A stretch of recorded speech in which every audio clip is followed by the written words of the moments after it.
Hi, I'm Bryce Crittenden. Hi, I'm Meg DeForest, and welcome back to EPL's Overdue Finds. How's it going, Bryce? Good. Things are going good. We, of course, if you've listened to our last episode, we were having some technical difficulties that we talked about at the beginning of the episode. And just like that episode today as well, we were having some technical difficulties getting the show off the ground. But Meg, I'm really excited for today's show because it's going to be a fun one.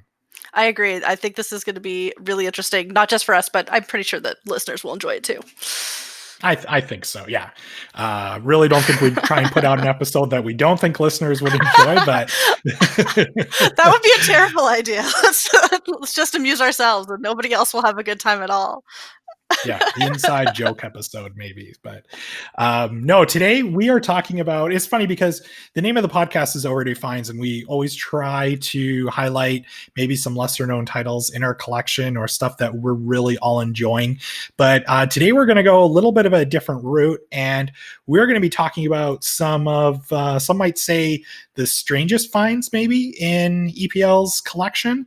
We're going to be talking about titles today that maybe, for example, I've got some picks here today that I've never read before, but just based on title alone and description, I think customers are going to really want to hear all about them. Yeah, really grab your interest with something totally off the wall. I think it'll be great. Yeah, exactly.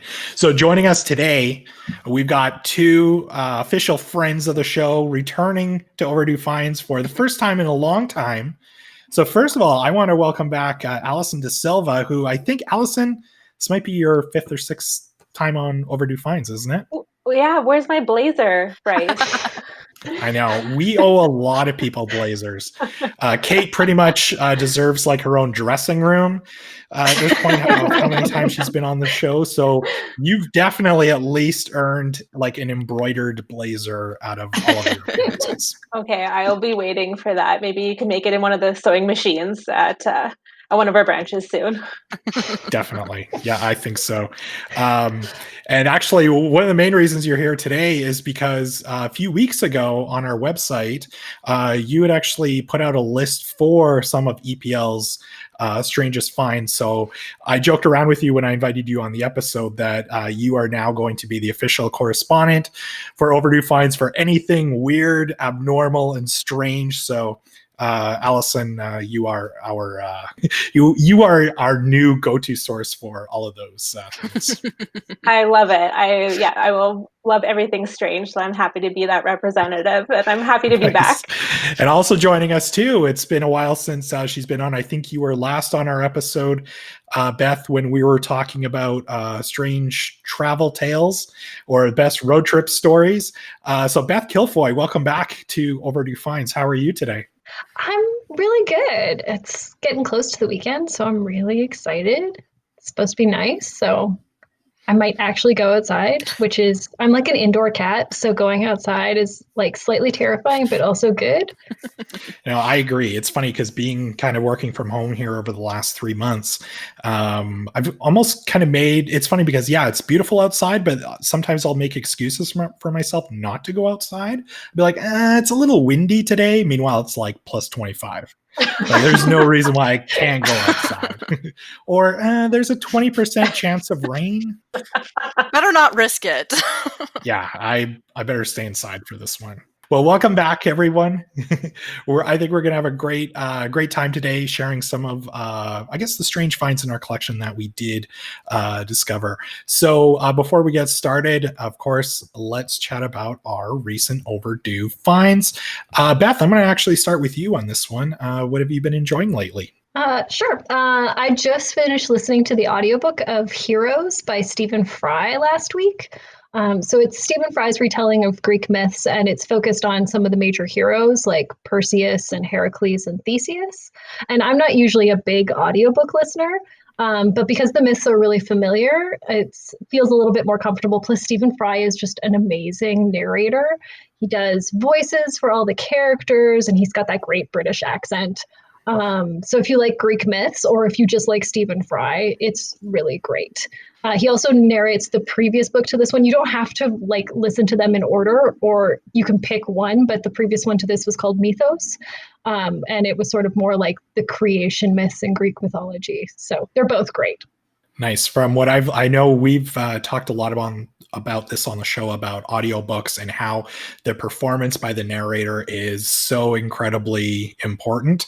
I just over the last couple of years, even from doing this podcast, I've gotten more into audiobooks myself. And yeah, I can't agree anymore that the performance by the narrator makes or breaks it. All right, Allison, how about you? What have you been enjoying lately? I have been obsessed with RuPaul's Drag Race. This is probably known to everyone for many, many years, but for me, I've just started watching it, and I literally I've watched 5 seasons in like 2 weeks. And we do have season 2 in our collection, and I'm glad that Beth is on the call with on the podcast with us today, so I can be like, maybe we can get more. Take a look. But yeah, I've just been so obsessed with the show. It makes me so happy. And I also noticed that we have this book in our collection called RuPaul's Drag Race and Philosophy, to see that thought, and I'm really excited to read that as well. It's funny because when we were doing March Madness a few months ago, of course, RuPaul's Drag Race was included.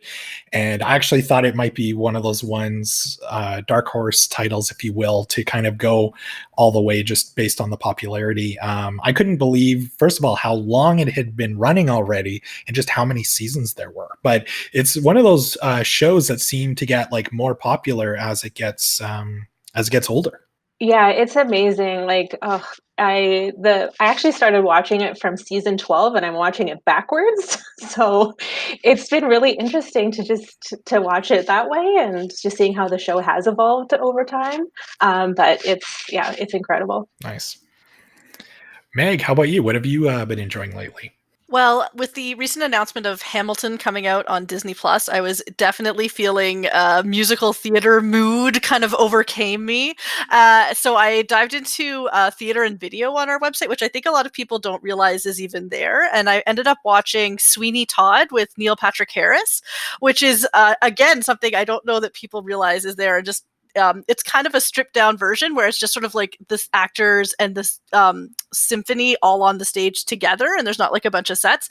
So it's really kind of the music, but it's a lot of fun. Definitely not for kids though, just because it's a musical. Sweeney Todd, parental warning included, but a really good time. So. Nice. And how is that performance very old then, or it can't be like probably within the last 15, 20 years? Yeah, I think it was sort of like post How I Met Your Mother when he was doing a lot of theater, and so not super old. He's not like a little kid or anything. It's within the last kind of few years. So Sweeney Todd's a musical that I've talked about. I'm not a huge fan of musicals, but Sweeney Todd is one I actually do want to watch. And I think that all started with the Kevin Smith movie Jersey Girl. So for those who have seen it, there is a scene at the end where Ben Affleck's daughter is in this production of Sweeney Todd. And of course, she's like in elementary school, and everybody is completely shocked by this. So that was my first introduction ever to Sweeney Todd, and I've always wanted to watch it since that movie. I'm just shocked someone watched Jersey Girl. You know what? I will. If Kevin Smith is listening to this podcast, and I'm sure he is, I will go. I'm sure he is. I will go out on a limb and say it is one of his best movies. I think it's really underrated. We got to have another underrated, overrated episode to get these hot takes I will on. gladly go to bat for Jersey Girl.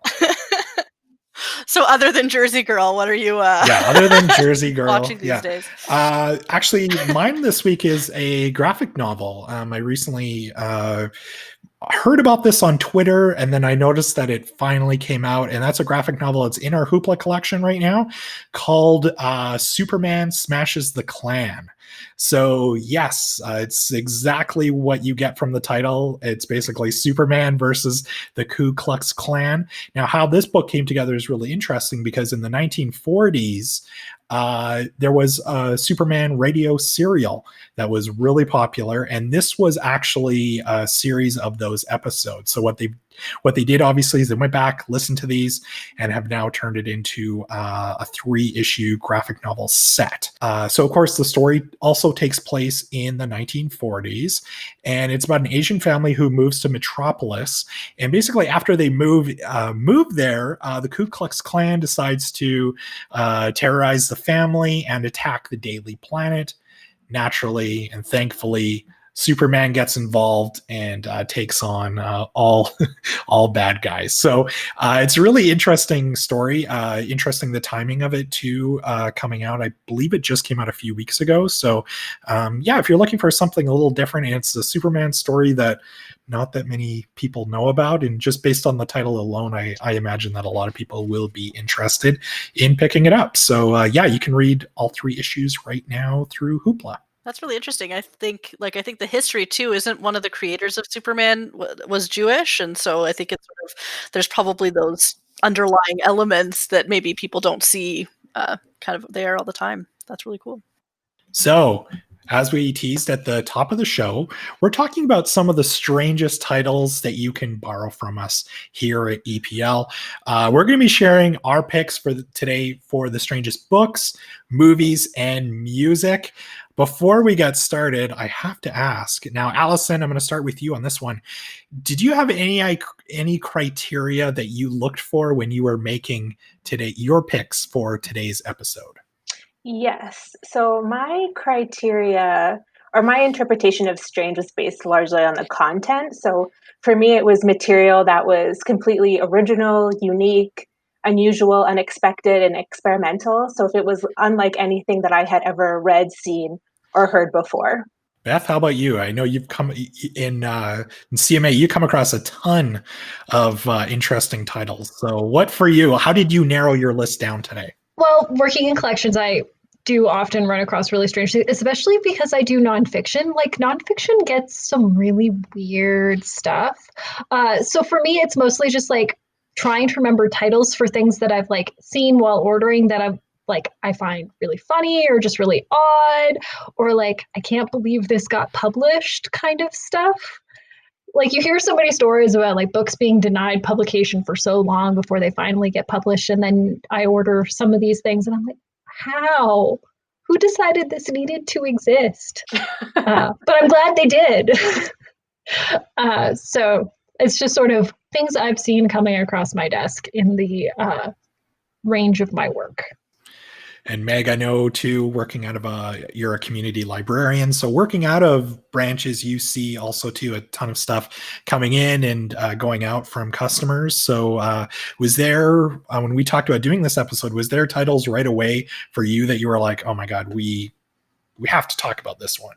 There definitely were. And I think, that's kind of how I came at it, is that for what may look like a strange title to somebody else, for some person is like the most awesome, perfect title that they've been waiting for. And so for me, that's sort of what I looked for, is maybe something that doesn't have broad appeal, but for that person, that one person who needs that book, that's the perfect, awesome book for them. So that was sort of my criteria. Yeah, me too. And I also want to mention too, like, we today are not necessarily making fun of titles or people who enjoy some of these titles, but for us, these were just kind of really, we thought were really quirky and really interesting. And that's how I kind of came across my picks today too. There's some that when we get to the movie section and music as well, it's stuff that I've watched and listened to and have enjoyed myself. But there was also some stuff too when just kind of searching through a catalog and other lists online that really caught my eye and seemed really interesting. And there's a couple titles that I really want to actually read after we're done today's episode. And I'm sure everybody is also going to be mentioning stuff too that is also really interesting that people will definitely want to pick up. So yeah, let's get started then, because I'm really excited to hear what people have picked. How about books? What did everybody come across? Beth, did you want to start us off? Sure. So all my picks are nonfiction because this is what I do. So one that I found, it's called Pickles and Ice Cream by Vicky Jacob Ebbinghaus and Juarez Rodriguez. And it's a compilation of recipes and photos that they, like artistic photos that they've done after consulting with their friends who have had really strange pregnancy cravings. So of course there's the titular pickles and ice cream, but there's also, what did they have? Bacon Mars bar burgers and buttered watermelon are some of the excellent recipes included in this collection. Sorry, did you say bacon Mars bars burgers? Yep. Yep. There's this show on the Food Network called Carnival Eats. I don't know if you guys have seen it before. That totally sounds like a carnival eat, but it would be like deep fried maybe too. It's probably Scottish. The Scottish people love to deep fry their Mars bars. I say this as someone who is like Scottish. I'm not poking fun. Yeah, there's also in the blurb, they note that there's a recipe for toothpaste and Oreos, which I'm just like, I feel like eating toothpaste is just not good for you. Too much toothpaste, the fluoride, not good. All right. So Allison, did you have a book too? Yes, and I took mine in a slightly different direction. It's a nonfiction pick. It's 1Q84 by Haruki Murakami. And it's a dystopian surreal novel. It was actually released in 3 volumes over, I believe, 2 years. So it's set in Tokyo during the year 1984 in a parallel universe with a real one. So the main character begins to notice strange occurrences around them and discrepancies in the world. And she's quickly captivated into a plot involving a religious cult, her childhood love, and embarks on a journey to discover what is actually real or not.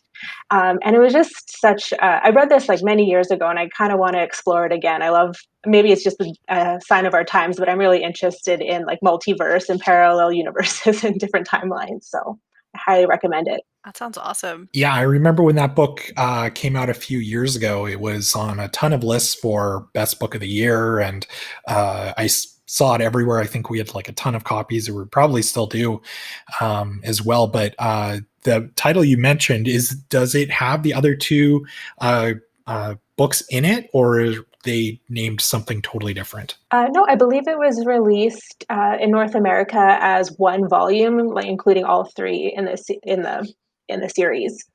Meg, what stood out for you? Well, similar to Beth, I ended up in a weird kitchen area. So, I for this one, I sort of went into the keyword searches that you can do, and found like different headings, and I found utensils history, and we have a book called How the Hot Dog Found Its Bun, which I just thought was a great title for a book. That's so cute. Yeah, so it's by Josh Chetwynd, and it's basically a bunch of essays about sort of the invention of various kitchen gadgets and sort of how did we get these gadgets that we use every day, and includes how hot dog buns were invented as opposed to just, eating a sausage or something. And so I just thought it sounded really delightful, and that kind of perfect thing that you might just, why do we eat hot dog buns? I don't know. It's like, this sausage isn't unhealthy enough. We need to add carbs to it. Yeah.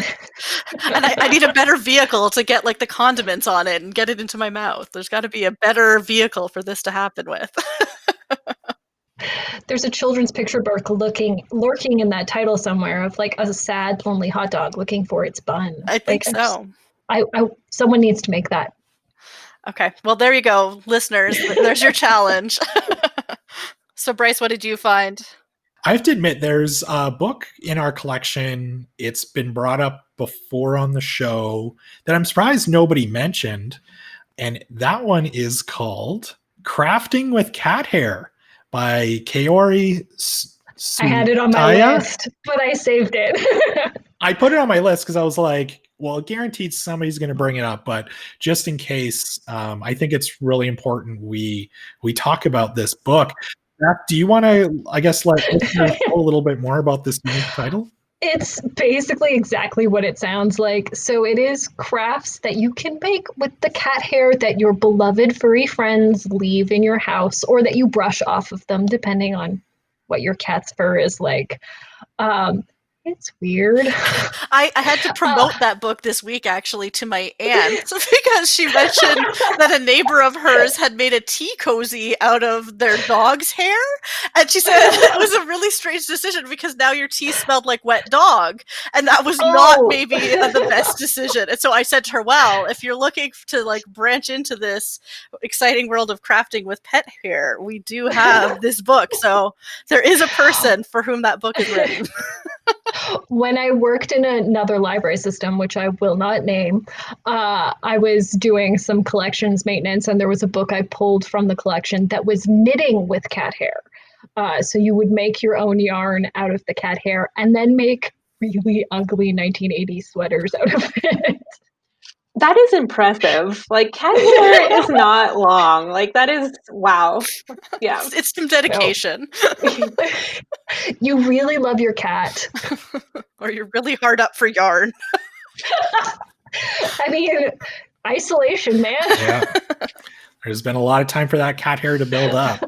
If any listeners out there create any crafts using their cat's hair, we would love to see it. Especially if they're crafting something that their cat then wears or an accessory for their pet. Amazing. Definitely. We want to see your pictures. So email those to us at podcast@epl.ca and we'll include them in our future show notes because we want to see your cat hair crafts. One other book too, I just want to quickly mention that really stood out to me. Beth, you may have heard of this one, and I'm not sure if I should really say the name of it on our podcast, so I'll shorten it. But it's called Mother Effing Sharks. Anybody on here heard of it? Yes. Oh my goodness. So I was looking through a list of. I have missed that one. Yeah, we have it in our collection. So if you want to read it, it's funny because I tried to find like a synopsis of what it's about, and kind of from what I can gather, it's about a drifter who wanders from town to town, warning people about storms of sharks that are coming in. So hence the title, like those sharks. Watch out for them. So talking about a title too that, I mean, I guess if you're a writer pitching to a publisher, that's bound to get their attention just from that title alone. It'll definitely get you to pick it up off the shelf. So that's, I guess, a good sign of a title. Yeah. I noticed in our collection on our website, we don't have any reviews on it from customers. So Overdue Finds listeners, we would love to hear, like, if you've read it, let us know. If go ahead and borrow it and leave a review on our website and let us know what you think about Mother Effing Sharks. So it's got a very unique cover as well. So. They're everywhere. Yeah. All right. So what about music? I've talked about my rather unique taste in music on this podcast many a times, but we have so much music in our collection, especially with our digital services. Allison, what stood out to you? Well, I put this on my list, but like The Doors and Pink Floyd, I just love that experimental progressive rock. But something a little bit more contemporary was this album that we have in our collection called We Must Become the Pitiless Censors of Ourselves by John Mouse. And it's his third album. It's lo-fi, synth pop, experimental pop. And one of my favorite reviews about this album from Slant Magazine is, quote, "At best, it sounds like an unfinished video game score. And at worst, it sounds like a Human League track played backward in a Walkman taped to the skull of a drowning man." I just want to be that reviewer. I don't know if I need to listen to the album. I just want to read everything they review. So yeah, that's the best description ever. I love his music, and he's also a really interesting person. He completed a degree in experimental music composition from Cal Arts. He holds a PhD in political science, and he taught philosophy at the University of Hawaii. So yeah, he's a really cool person. Yeah, that's tough to beat, Allison. You really set the bar on that one. Just you kind of had me hooked there with the that review in general, but just even the first part of it, how it sounded like an unfinished video game soundtrack. So I want to check that out now. But one thing you mentioned even too at the beginning, talking about Pink Floyd. Pink Floyd's an interesting band as well, because there's those urban legends about how if you sync up Dark Side of the Moon with the Wizard of Oz, everything lines up perfectly. The band has denied it, but you can kind of do some Googling online and see that there's some interesting coincidences where everything does line up. And there's also some connections that made me think of you, Bryce, because there's connections to Monty Python and the Holy Grail, and then also Krusty the Clown's Dark Side of the Moon Pie. That's right.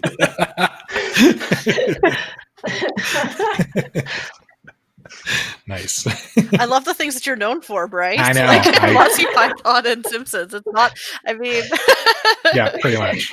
It's on brand. My dislike... Well, I shouldn't say dislike of Monty Python. I'm just not as big of a fan as everybody else is.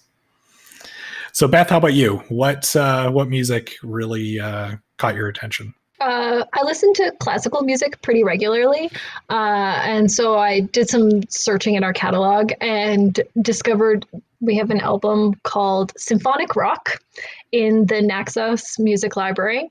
It's all performed by the Royal Philharmonic Orchestra, and it includes orchestral arrangements of some really classic rock titles, and it's just really strangely delightful to hear a full orchestra play like Livin' on a Prayer, Bohemian Rhapsody, Good Vibrations. Like, it's just really like Living on a Prayer, instead of the like electric guitar riff at the beginning, has a bunch of cellos playing those same like riffs, and it sounds so different but delightful. Also, this is just really a single track. Johnny Cash singing You Are My Sunshine is both strange and so wonderful.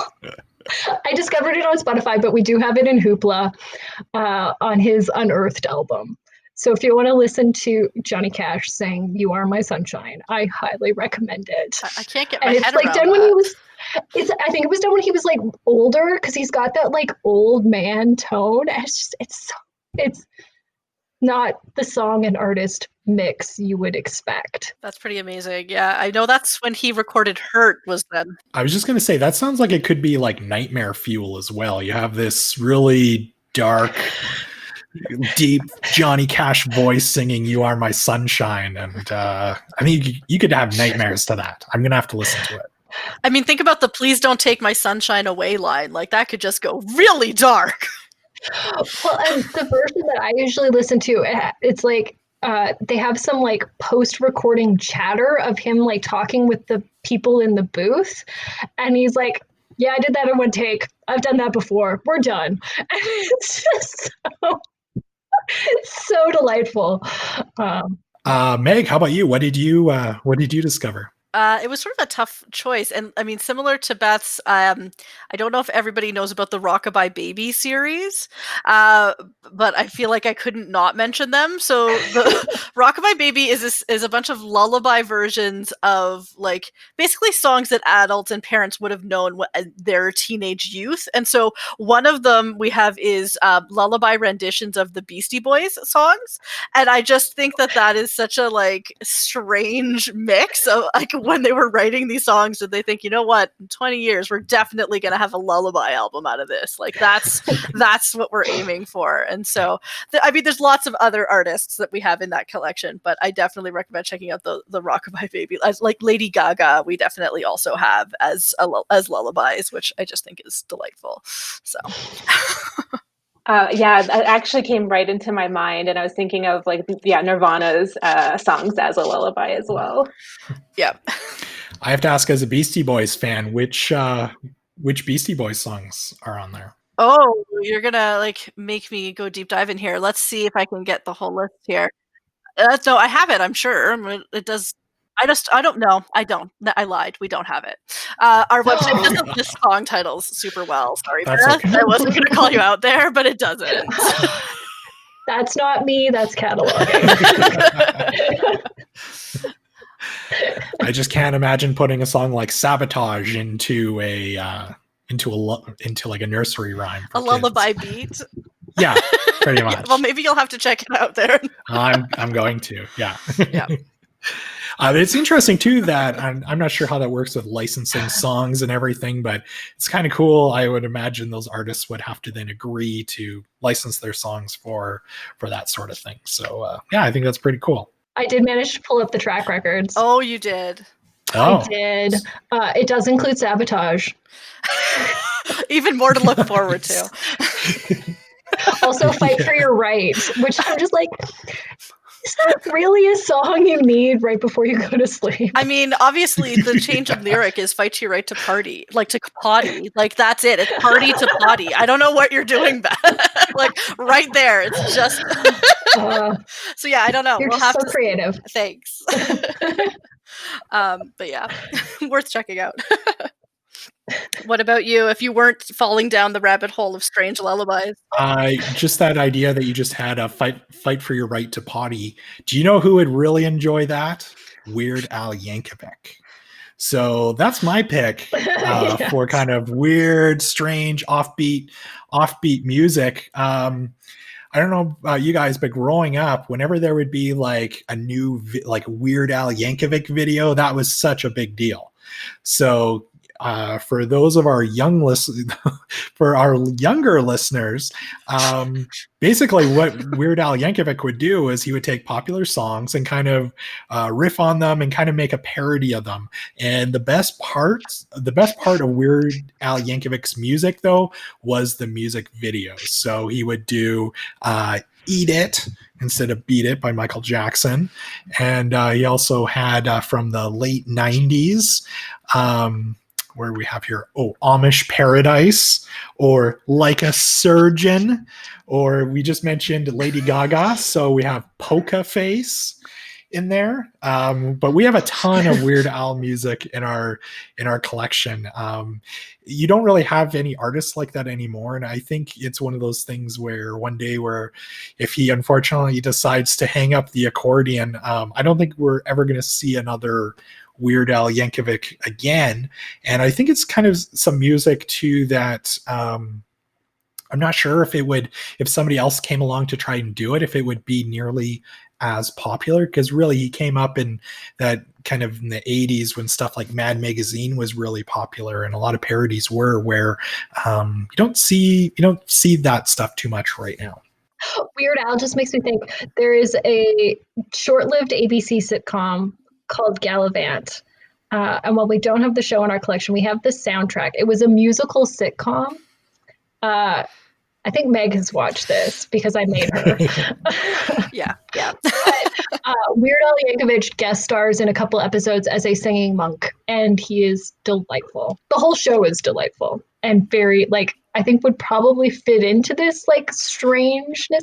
We do have the soundtrack. The soundtrack can stand on its own, and it's the music is done by Ellen Menken, who did a lot of classic Disney Renaissance films, so Little Mermaid, Beauty and the Beast. So the music has that Disney feel, but then the lyrics are really funny, transgressive.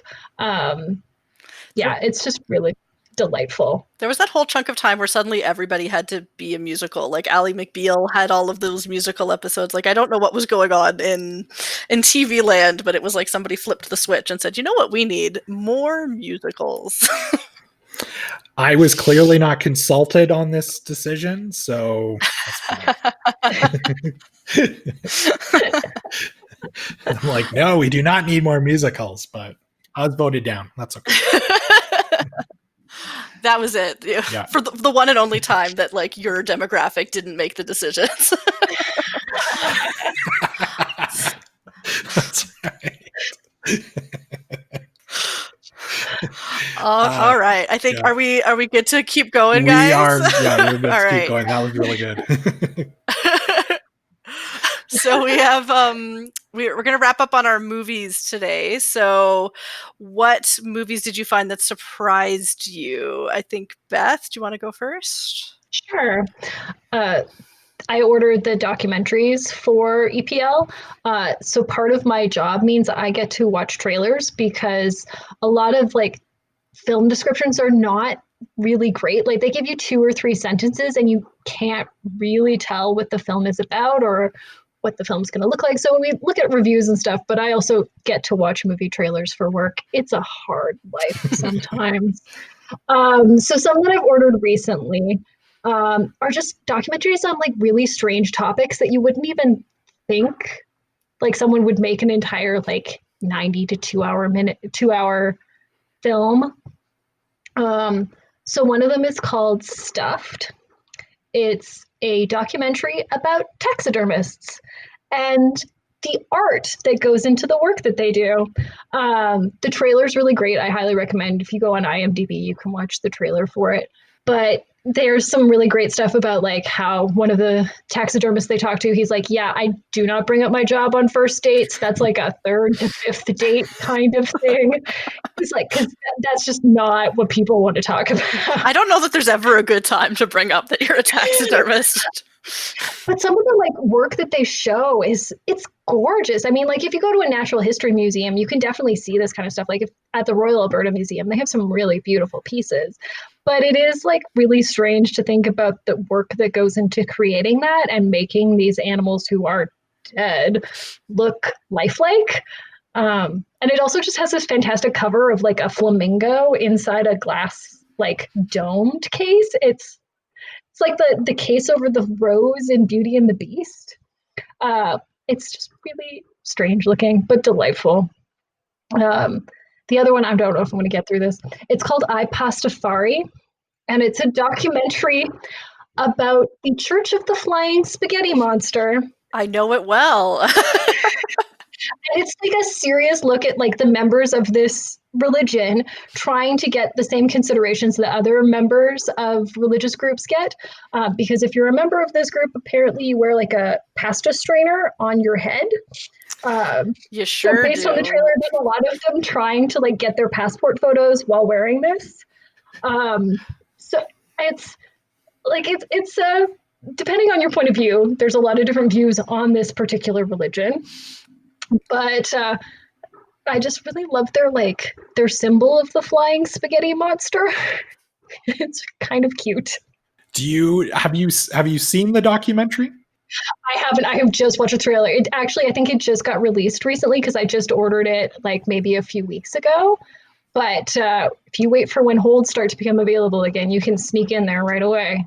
I think they've been in a bunch of lawsuits too, where like they'll sometimes sue people to say like to prove sort of how weird religious freedoms can sometimes be in some places. To be like, okay, why do you have a creche on the in the States? Why would you have a nativity scene at the governor's mansion? If you're going to do that, then I want you to have my giant pasta colander statue there too, and just to sort of point how ridiculous some things can kind of be. So yeah, they're an interesting group for sure. They're one of the fastest growing religions in the world right now, apparently. Well, as somebody who enjoys spaghetti, I not really a religious person, but maybe I got to look into this. Maybe there's something there. You might like their communion. I would. Allison, how about you? I know you're a big movie fan, so I'm sure you've got some interesting picks here. Oh my goodness. Well, now the pressure. This whole episode rests on your shoulders. Oh gosh. Honestly, all I could think about was David Lynch films. Like I couldn't get past David Lynch. And one in particular like haunts me to this day because I still don't understand it, is Mulholland Drive. It released in 2001. So it's described as a surreal neo-noir mystery film that follows an aspiring actress named Betty, who just moved to LA, and she meets and befriends a woman named Rita, who is an amnesiac after being in a car accident. And together they try to learn more about the accident. But because this is a David Lynch film, I cannot explain or articulate any more than that. I still don't fully understand it. I think everything is an illusion, but I don't know. Yeah, some of those movies, they're sort of like, oh, watch it again, watch it again. My sister took a film class in university, and she said, I'm never watching a film again. I'm only going to watch movies. And so there's something about that, like, what is a film, and taking it apart, and it's not always the most enjoyable for everybody. Not to bring up another Simpsons reference again, but it totally applies here, though. There's an episode of The Simpsons where Homer's watching an episode of Twin Peaks. And of course, it's a David Lynch series, and it shows this guy slow dancing with a horse, and there's like a traffic light like hanging from the tree, and it's all dark. And he goes to the end credits, and Homer's like, brilliant. And then he goes, I have no idea what just happened. And I think that totally sums up a lot of David Lynch stuff in general. Is like, I have also seen Mulholland Drive, and I've only seen it once. If I recall, I remember really liking it, but I wouldn't have really been able to tell you what it was about and what was real and what wasn't. I was going to say, that sort of ties in with the movie that I had picked, which is called Dave Made a Maze, and it's on Canopy. And it's a frustrated artist who hasn't really done anything in his career. So he built a fort out of cardboard boxes in the middle of his living room. But then he somehow winds up trapped inside the fort. And there's like pitfalls and things come to life that attack him that he created in this cardboard maze. So yeah, I think it definitely ties in with the like David Lynch, like, what's reality, what the heck is happening. I mean, his name is even Dave, so really, like, it's just I wonder if that was on purpose, if they picked the main character's name based on David Lynch. I don't know.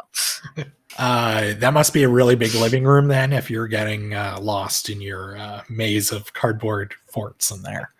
Yeah, it's probably like Friends, right? Where you watch something, you're like, how are you a struggling artist, and yet you own this, you're like living in this palatial house. Pretty much. Definitely a question for the ages. Yeah, definitely. My pick, there's a couple that really kind of stood out to me.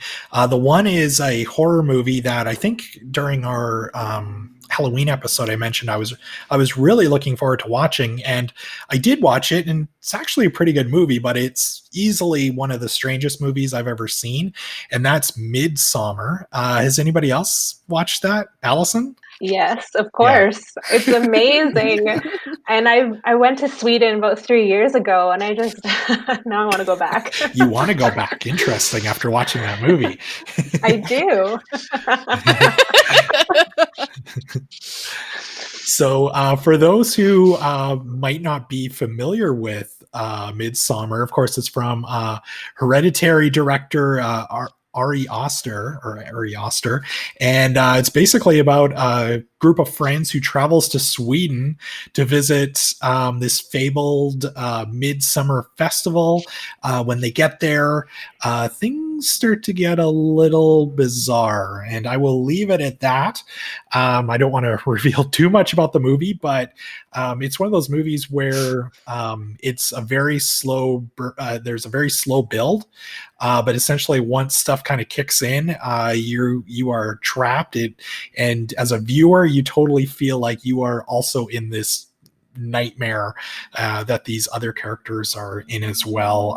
It's got one of the most bizarre and twisted endings to a movie I think I've ever seen, but if you're looking for something different and strange, Midsummer is perfect. Meg, have you seen it? I haven't. I've heard the name, so I'll look forward to checking it out. I don't know. I think you have to be in the right frame of mind for some of those. I don't think it's like just sit back and eat your popcorn kind of a flick. Yeah. I used to get the trailer for it on Amazon Prime all the time, and it freaks me out. I refuse. I'm not a horror movie person. I'm just like, no. Yeah, I agree. It's like 2.5 hours of just bizarre, scary stuff. So I assume, Beth, you will not be watching it ever. No. Yeah. So we are coming towards the end of today's episode, which means let's quickly get into our roundtable questions. So, Beth, you actually kind of touched on this subject when you were recommending that one book title about pregnancy cravings. So everyone has certain foods or food combinations that they love that others might find to be a bit strange. What is a guilty pleasure food or meal that you love? Allison, how about you?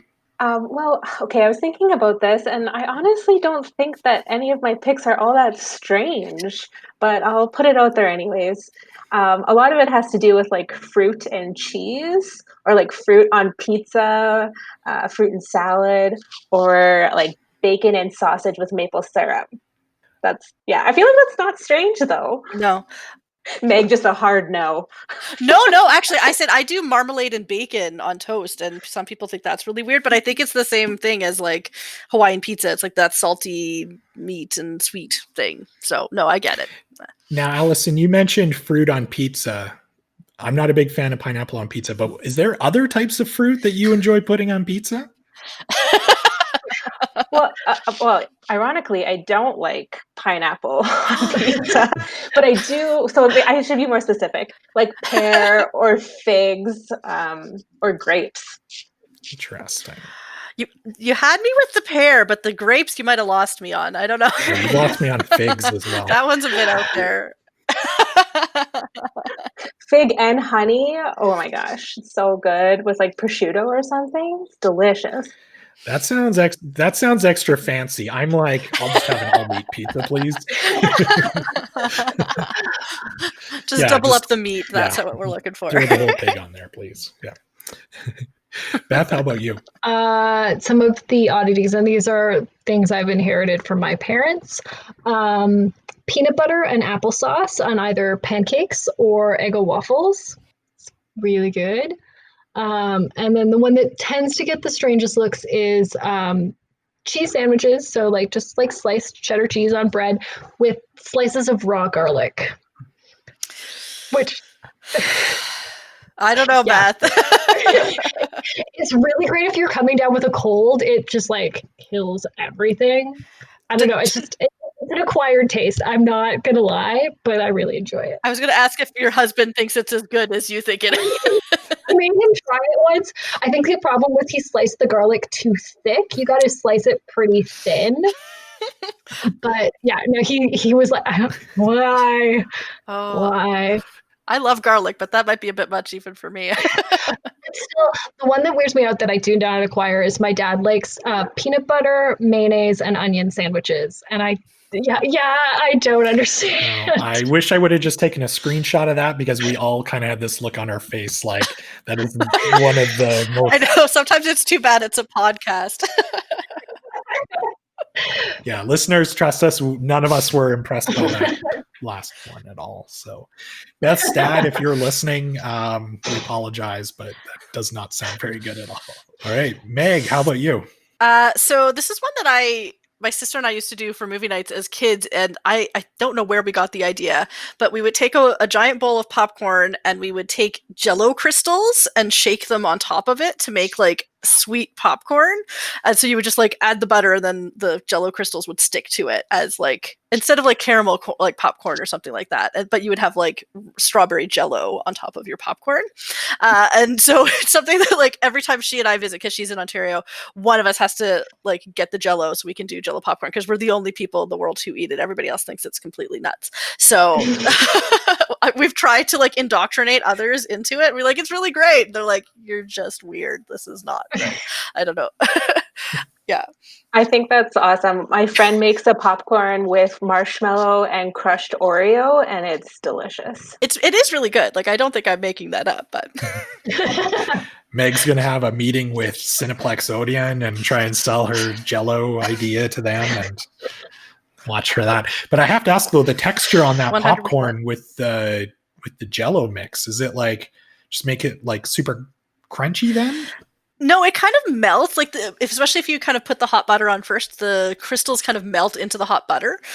So it actually is not so much like a crunch as it is just like a burst of sweetness. So sort of like the people who like put their chocolate into their like hot popcorn and let it kind of melt a little bit. It sort of has that same texture. But yeah. That's interesting. Mine is, I haven't had this for years, but I remember really enjoying it as a kid and would kind of get made fun of whenever I had it, was, so you just make a traditional grilled cheese sandwich, and on the bread, you spread like strawberry or raspberry jam on it, and you eat the sandwich. So I know it sounds really kind of weird, but the mixing of cheese and jam. But as a kid, I loved it. I haven't had it for years though. Cheese and fruit. Right? You do like I think it. you're going to come around on this fruit pizza thing. I can feel it. It's happening as we speak. Allison's like, duh. There you You're go. halfway there. Grilled cheese is like Got you. almost pizza. It's like a cheese pizza without sauce. So last question. We can all agree that 2020 has been a year that we'll never forget. In addition to COVID, we've all seen toilet paper shortages, the US government pretty much confirming there's UFOs, and murder hornets have found their way to North America. Luckily, I haven't seen any yet, but make a bold prediction. What's the next thing that we see in 2020? Beth? Money will actually grow on trees. That'd be awesome. It's as likely as anything else that's happened. Why not? Yeah. Allison? Well, I was thinking, like, I could never have predicted what has occurred. I'm scared to think about anything worse than what's been happening in the last few months. But then I was thinking about what I picked. So subconsciously, I think my strangest and maybe most hopeful prediction is that we're going to prove that we're living in a simulated reality and that this is the darkest timeline. And maybe there's Lawrence Fishburne will help us find our way to our other reality. Nice. It's like the last season of Roseanne. It never really happened. Yeah. Just go back. So Meg, how about you? Well, like Allison said, the hits have been really coming from 2020. So I think we should have something positive next. And I really want us to invent something awesome. So I think the awesome invention that we should see next is replicators from Star Trek. Because I just want to be able to walk up to your microwave and just pull out whatever, food you want or other items. Like you could just have fresh clothes or whatever. Like anything can just kind of appear from a replicator. And then we won't have to ship things. Like think of all the stuff people are getting from Amazon. A replicator solves all of that. So I just think somebody's secretly working on it, and that's what I want next. Ironically, it's probably Amazon who is working on that. So. Probably, yeah. It'll be like the Amazon Prime, Amazon replicator. Yeah, definitely. So what about you? What's your prediction? The whole UFO thing to me was really interesting. So I'm going to go with in the next few months here over the summer that we get 100% confirmation that there is such thing as Bigfoot. I'm going to guess that some real evidence comes forward. No more grainy videos. Like maybe one walks out of the forest in the Pacific Northwest and is like, you guys are messed up, and just totally calls out humans for being a total gong show. And that's how we get confirmation that there's Bigfoot or Sasquatch. So that's what I think that's my bold prediction anyway. So I like it. I saw the Loch Ness Monster was trending on Twitter, and I purposely did not click on it because I can't handle this 2020. I don't want to know. So yeah, I think it's definitely possible, as possible as murder hornets anyway. True. Well, thank you so much for joining us today, Allison and Beth. Is there anything else you would like to share with us before we wrap up? No, I'm just happy to be back. It's really nice to see everyone, even if it is virtually, and hope to see everyone in person really soon. I'm going to promote, I have a blog post coming up about music resources. So whether you're learning a new instrument or if you're looking for different ways to access and expand your access to digital music to actually play, if you look on EPL's website, you'll find my blog post. It's really great. Check out some of those awesome resources. Awesome. Well, we hope you enjoyed today's episode. And if you haven't yet, we encourage you to hit that subscribe button so you automatically get new episodes. Please also leave us a review on Apple Podcasts. And even more importantly, please tell a friend about the show. Yeah, and don't forget that we'll have a link to everything that we talked about in our show notes. I know we shared a ton of, I guess, what we consider to be some of our strange finds here at EPL. So we'll have a link to all of them, including Beth's blog and the list of other strange items in our collection that Allison published just a few weeks ago. And as always, we would love to hear from our listeners. So you can reach us on Twitter at epl.ca or email us at podcast@epl.ca. Thank you for listening.